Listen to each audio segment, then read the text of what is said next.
Hinarang naman ng mga tauhan ng Bureau of Customs na nakatalaga sa Ninoy Aquino International Airport o NAIA ang isang parcel na naglalaman ng smuggled na spiderling sa Central Mail Exchange Center sa lungsod ng Pasay. Ayon kay NAIA Customs District Collector Attorney Yasmin Mapa, nadiskubre ang laman ng parcel matapos makitang kahina-hinalang larawan sa primary X-ray scanning kung saan natagpuan sa physical examination ang 84 na buhay na spiderling.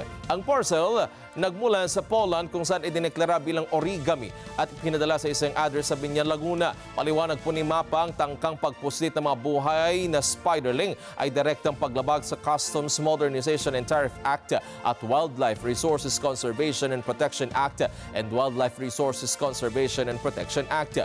Alinsunod po sa mandato ng BOC na kailangang mapanatili ang pagbabantay at dedikasyon nito sa pagprotekta sa border ng bansa laban sa lahat ng uri ng smuggling, kabilang ang wildlife resources.